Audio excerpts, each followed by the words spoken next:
Hello? Mrs. Baldwin? Yes? Lieutenant Stoddard at police headquarters. Oh, yes, hello.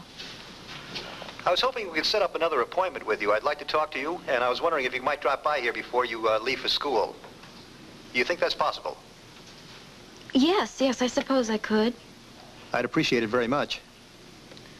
All right. My husband has already left, so, I'll have to try to get a ride, but, I could probably be there in an hour or so. Is that all right? Fine. I'll be expecting you. If you have any problems getting a ride, just let me know. All right, but I'm sure I won't. Bye-bye. Bye-bye.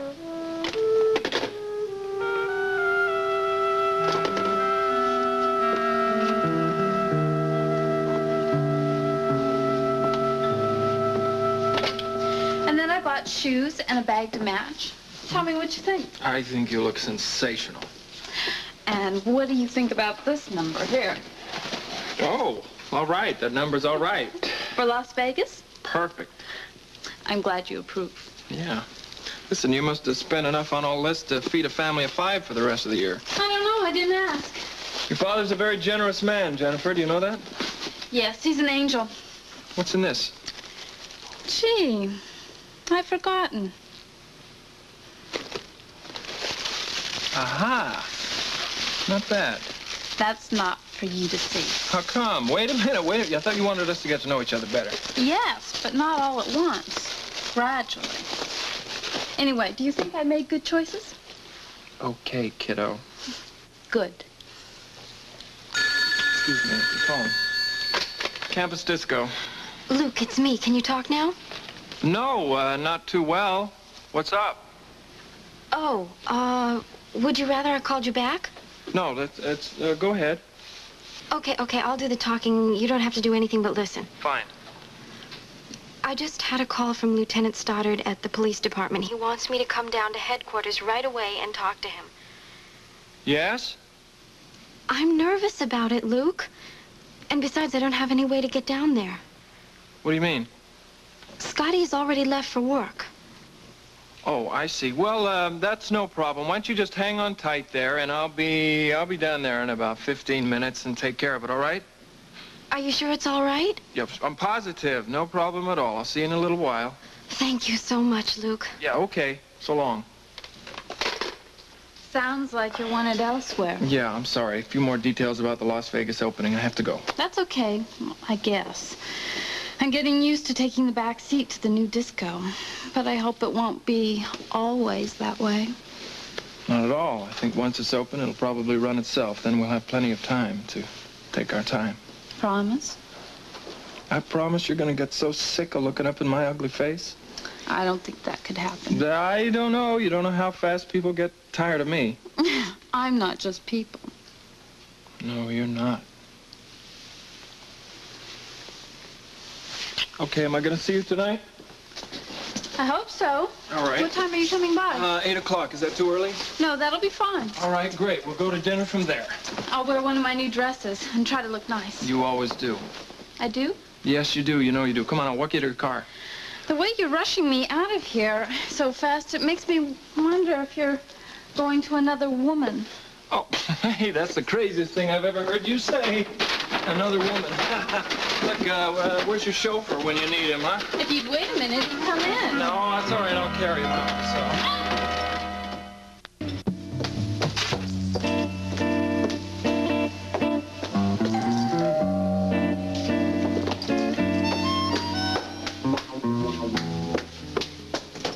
Thought you would never get... Well, I would never what? Oh, Brian. I didn't realize it was you. It is? What can I do for you? Well, I thought, do something for you, give you some company on your way to school on that long, lonesome trip. Oh, well, thank you. That's a very nice thought, but I'm not ready to leave yet. You see, I've got Well, to that's process okay. this. That's okay. All you gotta do is just fix me a cup of coffee, and I'll wait till you finish. There's no rush anyway. Brian, you don't have to do that. I mean, I don't want to last up your schedule. That's okay. I got plenty of time. I'm not even sure if I have any coffee left. I was going to do my grocery shopping tonight. No. Sorry, I'm right out of coffee. That's okay. I'll live. You go ahead and do what you have to do. I'll wait. Brian, look. There is nothing more boring than watching a person defrost a casserole. Besides, you're making me awfully guilty, you know, just sitting here, which means that I'm probably going to mess this whole thing up. Guilty? Why? Because I'm afraid that I'm going to make you late for class. Listen, look, don't worry. I give you my word. I won't be late. I got plenty of time. Well, even so, I'll worry. Go ahead. Quit worrying about me and concentrate on what you have to do. Okay, I guess that's the only answer. No. I'll get that.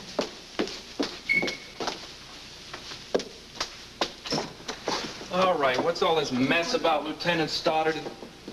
Hey, Brian, what's happening? Hey, Luke. Laura didn't tell me she was expecting you this morning. Oh, she didn't? Well, I just dropped by to... I haven't told Brian about that yet. What's all this talk about the police? I got a phone call this morning from Lieutenant Stoddard. He asked me to go down to police headquarters today. Well, why didn't Scotty take you? Well, he'd already gone to work when the lieutenant called. Besides, he always gets so worried about my being upset by these little interviews, you know, so I just decided to call Luke and ask him if he'd mind driving me down. Well, I don't get it. I mean, why didn't you just come downstairs and ask me? I live a lot closer than Luke does. Well, I thought you'd already gone to school, Brian. With you as soon as he could. I wish he'd never come out. I am so nervous, I would just like to turn and run. Laura, take it easy. Take it easy. There's nothing to be nervous about. Yeah, well, telling someone not to be nervous never calmed anybody down at all, especially not me. Laura, sit down. There's nothing to be nervous about. The police always say that, Luke. And then when you get down here, they spring all kinds of surprises on you. And for routine questioning, they seem awfully anxious to talk to me. I mean, why did they want to see me again so soon, Luke? I have told them absolutely everything I can tell them. And it just makes me sick inside to have to keep telling the same lies over and over and over again. Yeah, I know. Traffic ticket. She gets so nervous. There's nothing to be nervous about. They ask me so many strange questions every time I see them. What kind of questions?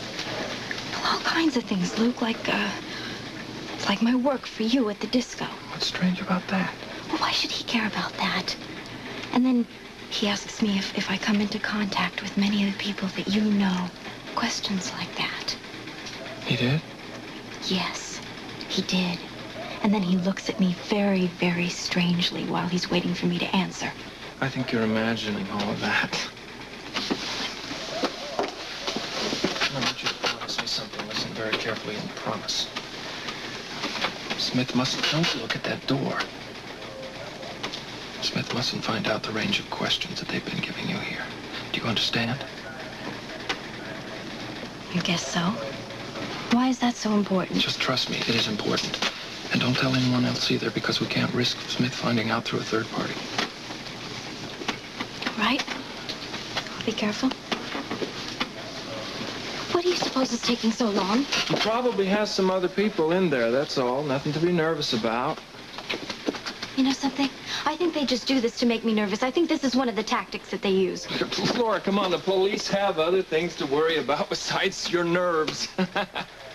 Stop it. There's nothing to worry about. They have other business to do here besides your traffic tickets. I know.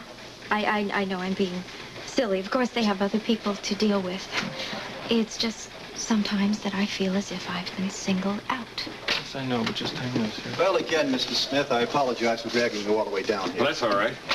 Well, I know you're a busy man. I want to say that you've been a great help. Well, I hope so. And you certainly don't have to apologize, Lieutenant. I'm happy to cooperate with the authorities whenever I can. We expect the police to be there when we need them, and it's only fair that we cooperate. I wish everybody felt that way. It would make our job a lot easier. Mrs. Baldwin? Hello, Lieutenant Stoddard. Mr. Smith, hello. Hello, Laura. Well, this is a surprise. Yes, it's an odd place to be meeting, isn't it? Yes, indeed. Mrs. Baldwin, would you like to come in, please? All right. Thank you. Okay.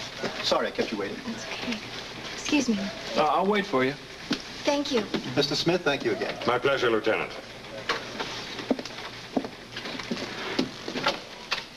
I didn't know you were in there. All right, that you were waiting out here. You going to stay? Yes, I told Laura that I would take her to school. She asked me if I would bring her down, take her to school. I was obviously onto something. What? It's no coincidence that the lieutenant questioned me just ahead of Laura. I'm not with you, sir.